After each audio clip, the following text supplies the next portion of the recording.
Pria ini namanya Arthur. Semua yang ia inginkan dan mimpikan pasti akan mudah terwujud dengan uang berlimpah yang ia miliki, termasuk mimpinya untuk menjadi Batman. Namun hari itu bukan nasib baiknya. Ia harus ditangkap polisi karena sikap ugal-ugalannya setelah lagi-lagi mabuk berat.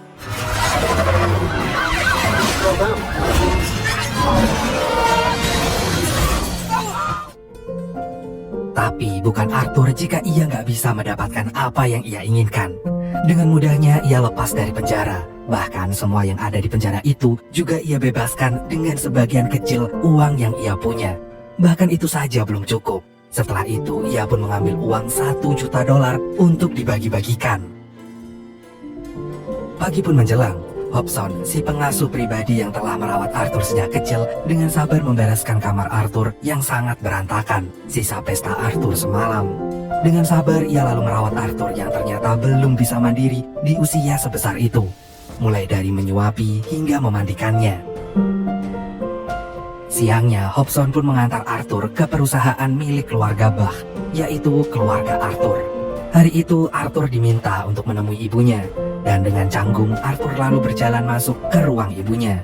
Ia tampak bingung bagaimana cara mengobrol padahal itu dengan ibunya sendiri, karena ia sedari kecil gak pernah mendapatkan kasih sayang dari ibunya yang terlalu sibuk mengurus perusahaan. Seperti yang ia duga, ibunya memarah-marahinya karena berbuat onar menggunakan Batmobile hingga menjadi berita utama di koran. Tapi yang tidak ia duga adalah ibunya memberitahu bahwa ia telah dijodohkan dengan wanita bernama Susan.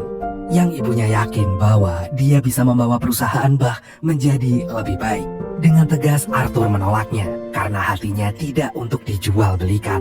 Tanpa banyak kata ibunya pun langsung menyampaikan jika mau maka harta warisan keluarganya akan menjadi milik Arthur setelah menikah. Dan seketika Arthur pun berubah pikiran dan berkata, "Iya."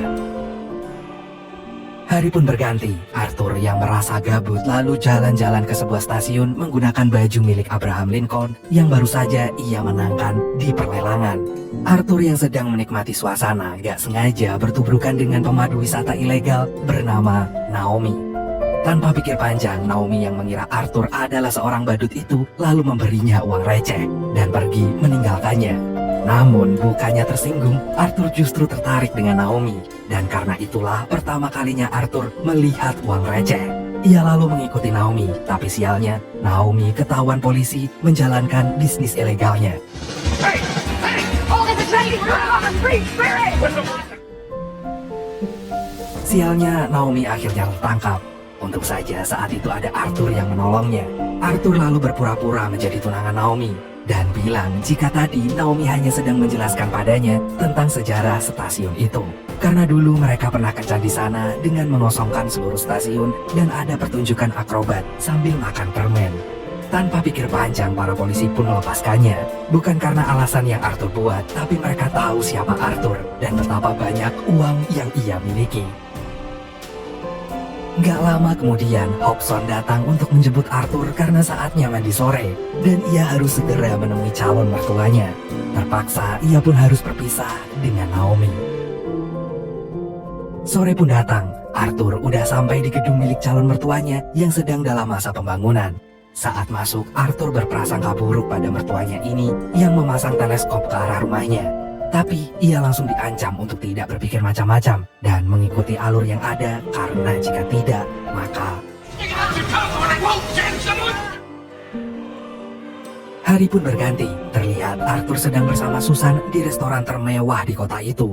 Terjadi perdebatan di antara mereka karena Arthur tidak mau menikah tanpa rasa cinta.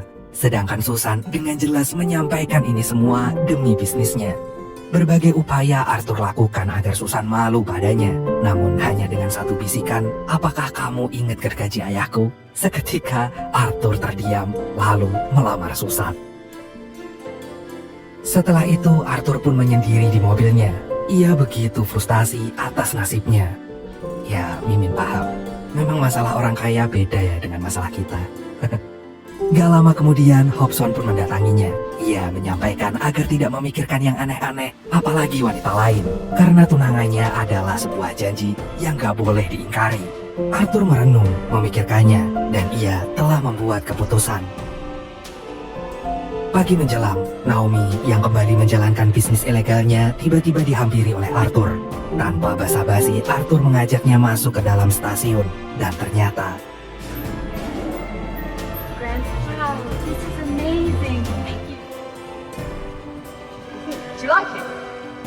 Well, honestly, this is insane. Naomi gak nyangka apa yang disampaikan Arthur ke polisi saat itu menjadi kenyataan. Naomi lalu mengajak Arthur makan malam di sebuah rumahnya yang kecil. Meskipun tidak semewah restoran terbaik di kota itu, tapi di tempat inilah Arthur justru merasakan cinta. Ia mulai mengenal Naomi lebih dalam, dan di momen itu pula ia mengetahui bahwa Naomi adalah masa depan terbaik bagi dirinya. Hari pun berganti. Hari itu adalah hari foto priwet keluarga Arthur dan keluarga Susan untuk sampul majalah Times. Arthur yang nampak ogah-ogahan langsung ditarik oleh Susan dengan kudanya. Ia mengancam Arthur agar tidak macam-macam karena inilah satu-satunya kesempatan Susan untuk menjadi pebisnis terkaya jika ia dipercaya memimpin perusahaan Bach. Arthur tak bisa menjawab apa-apa. Ia pun menurut dengan apa yang diinginkan Susan saat itu. Malam pun menjelang. Arthur yang sangat semangat membeli baju karena akan kedatangan Naomi ke rumahnya kembali diingatkan oleh Hobson tentang arti sebuah janji dalam pertunangan. Namun belum selesai bicara, ada yang mencet bel. Arthur sangat bersemangat menghampirinya, tapi ternyata... Hi, Hobson. Hello, Susan. How nice. What was that? French kiss. You Hurry. Untung aja Arthur tepat waktu untuk menyembunyikan Susan. Ia lalu meminta Hobson untuk ngajakin Naomi jalan-jalan di kamarnya dulu. Sementara ia akan ganti baju. Naomi yang gak tahu apa-apa itu pun mengikuti Hobson berkeliling. Ia sangat kagum dengan berbagai fasilitas yang dimiliki oleh Arthur. Dan ternyata ia juga memiliki selera film yang sama dengan Arthur, yang selalu Arthur putar setiap hari di bioskop pribadinya. Hobson yang tadinya sedikit curiga pada Naomi menyadari bahwa Naomi tidak seperti wanita lain yang mendekati Arthur hanya demi harta saja. Ia melihat ada ketulusan mendalam dari diri Naomi. Sementara itu, Arthur kembali harus berjuang mengamankan Susan. Bed is made of magnets. Maybe this. Akhirnya Susan pun bisa teratasi. Ia lalu lanjut menjalankan rencana utamanya, yaitu jalan-jalan menikmati malam bersama Naomi dengan sangat sederhana. Tak ada satupun atau siapapun, hanya ia, Naomi, dan dongeng yang diceritakan oleh Naomi tentang katak dan kodok. Mimin juga bingung apa maksudnya. Malam pun telah larut. Arthur yang udah siap tidur didongengin tentang katak dan kodok oleh Hobson. Hobson lalu kembali mengingatkan tentang arti tunangan dan uang. Karena jika ia memilih Naomi, maka ia tidak punya apa-apa karena ia tidak mendapat warisan. Apalagi Arthur tidak pernah bekerja. Mendengar itu, Arthur justru tertantang. Ia siap untuk bekerja dan menjadi manusia biasa demi Naomi. Hari pun berganti. Arthur mulai membuktikan kata-katanya semalam dengan melamar pekerjaan. Tapi sialnya belum ada yang mau menerimanya karena memakai komputer saja, ia belum bisa. Bahkan saat di toko permen, ia justru merusak mesin kasir karena berulang salah memasukkan password yang kata passwordnya adalah namanya sendiri. Ia yang merasa tak mampu lalu berinisiatif untuk menjadi badut di toko itu. Tapi sialnya ia justru membuat kekacauan. So, may all your dreams come true. Really very quickly, so Kirsty won't have an opportunity. Arthur. Malam harinya, Arthur mendatangi Naomi di rumahnya. Karena ia sadar ia tak dapat bekerja dengan baik dan masih butuh warisan. Malam itu ia berterus terang pada Naomi bahwa ia telah bertunangan. Ia meminta Naomi agar mau jadi selingkuhannya. Dan ia akan membuatkan terowongan yang nyambung dari rumahnya ke rumah Naomi. Naomi hanya bisa terdiam. Ia gak habis pikir dengan Arthur. Dan tanpa pikir panjang, ia yang sakit hati dan merasa telah dibohongi itu mengusir Arthur dari rumahnya. Bahkan tawaran uang cash $1 juta dari Arthur saat itu gak dapat menggoyahkan hatinya yang terlanjur terluka. Kini Arthur dan Naomi mulai menjalani hidupnya masing-masing. Arthur memaksakan diri untuk dekat dengan Naomi, sedangkan Naomi mulai aktif untuk menulis buku cerita anak-anak. seperti yang dulu diinginkan oleh Arthur. Hingga suatu hari tiba-tiba Hobson jatuh sakit. Arthur yang sangat khawatir pun segera menjenguknya. Hobson lalu berpura-pura meninggal, tapi Arthur sudah hafal dan segera membangunkannya. Ia sangat sedih melihat kondisi pengasuhnya ini dan kecewa kenapa baru tahu sekarang. Hobson pun menyampaikan bahwa ia tidak ingin Arthur sedih dan ia yakin esok ia akan sembuh. Keesokan harinya Hobson benar-benar udah sembuh. Ia mendatangi ibu Arthur di kantornya. Ia nggak terima jika Arthur dipaksa menikah karena ia punya jalan hidupnya sendiri. Namun ibu Arthur menyangkalnya. Menurutnya Arthur masih kekanak-kanakan dan ini adalah salahnya Hobson yang gagal merawatnya. Mendengar itu, Hobson hanya terdiam. Ia lalu pergi ke rumah Naomi untuk meminta maaf atas semua perbuatan Arthur selama ini. Ia yakin bahwa Naomi adalah wanita paling pantas untuk Arthur dan berharap takdir bisa menyatukan mereka. Tepat setelah selesai bicara, Hobson jatuh pingsan. Dan tanpa pikir panjang, Naomi langsung menelpon Arthur. Untung saja Arthur tidak terlambat membawanya ke rumah sakit. Bahkan agar imunnya membaik, ia membelikan semua boneka beruang termahal di setiap toko di kota itu. Arthur dan Naomi akhirnya bisa kembali berjumpa. Sebenarnya Naomi ini ingin marah atas perbuatan Arthur, tapi berkat Arthur dia bersemangat menjadi penulis buku cerita anak-anak. Bahkan sudah ada penerbit yang mau menerimanya. Arthur turut senang mendengar kabar itu, tapi tiba-tiba Susan datang ke sana.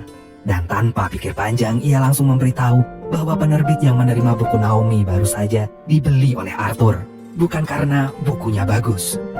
Mengetahui Susan datang aja udah membuat Naomi syok, apalagi ia harus mengetahui kenyataan pahit ini.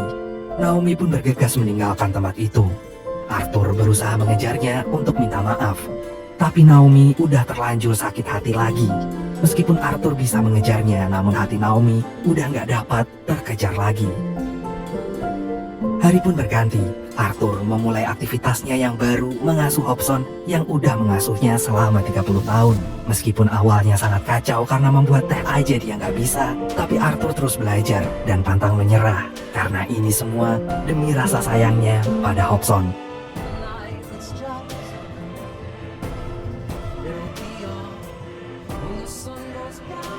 Yes, in London. He was from Spain. Hari pun berganti pagi. Arthur terbangun dari tidurnya. Namun sayangnya hanya ia yang terbangun. Hobson pun tertidur nyenyak untuk selamanya. Tiba-tiba hati Arthur terasa sangat kosong. Kakinya sangat lemas, seakan gak bertulang. Hari-hari berikutnya pun ia tak ada semangat sama sekali di hidupnya. Bahkan pesta paling meriah di hidupnya gak bisa mengisi kekosongan hatinya. Hingga akhirnya hari pernikahannya pun tiba. Arthur telah sampai di gereja tempat pernikahannya berlangsung. Meski belum siap, tapi ia berusaha untuk tegar. Ia yang sudah sedikit mabuk itu pun berniat untuk minum lagi. Tapi ternyata di dalam botol itu telah diisi oleh Hobson dengan secari kertas. Karena terlalu mabuk, ia pun meminta bantuan seorang bocil untuk membacanya. Dengan perlahan, si bocil membaca catatan Hobson sebelum ia meninggal yang ditulis di sobekan kertas dongeng, katak, dan kodok.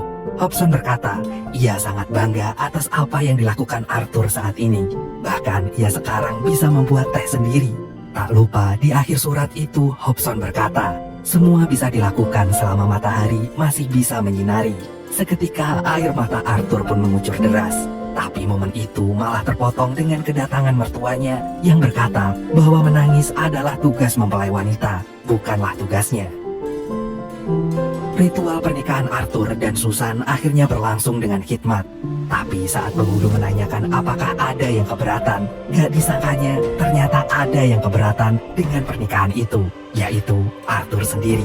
Ia tidak mau menikah tanpa rasa cinta. Menikah adalah sesuatu yang sangat sakral, tidak untuk dimain-mainkan. Dan tiba-tiba Freedom!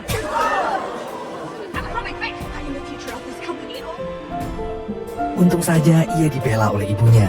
Ibunya lalu bertanya, apakah Arthur yakin dengan keputusan ini? Karena jika ia tidak jadi menikah, maka ia akan kehilangan semua harta warisan keluarganya. Arthur dengan yakin berkata, ya, karena uang bukanlah segalanya. Bahkan ia melepas semua pakaiannya untuk membuktikan ia nggak butuh sedikit pun harta dari keluarganya. Arthur yang sudah tidak punya apa-apa itu mendatangi rumah Naomi. Ia berkata bahwa ia telah melepas semuanya demi bisa hidup bersama Naomi. Tapi sayang, Naomi tidak yakin Arthur yang saat ini bisa membuatnya bahagia. Arthur dengan tabah menerima kenyataan dan ia akan menunggu sampai kapanpun demi cinta dari Naomi. 6 bulan telah berlalu. Arthur kini telah berubah menjadi jauh lebih baik dan ia punya banyak sahabat sekarang. Suatu hari ia menemukan buku Naomi. Ternyata kini jadi bestseller. Bahkan hari itu juga Naomi mengadakan acara dongeng langsung untuk anak-anak. Tanpa pikir panjang, Arthur pun langsung menuju ke tempat itu. Sesampainya di sana, banyak anak kecil yang sangat senang dengan dongeng dari Naomi. Naomi pun lalu mempersilahkan anak-anak itu untuk bertanya. Dengan semangat, Arthur mengangkat tangan, tapi tidak untuk bertanya. Ia bercerita tentang pangeran yang jatuh cinta dengan rakyat biasa. Namun sayangnya sang wanita nggak mau menerimanya hingga saat ini. Ia lalu meminta maaf pada Naomi dan berharap Naomi mau menerima sang pangeran. Naomi pun terlihat sangat terharu karena ia tahu kini Arthur telah berubah. Dan ia pun menerima Arthur dan akhirnya mereka pun hidup bahagia bersama dan untuk selamanya.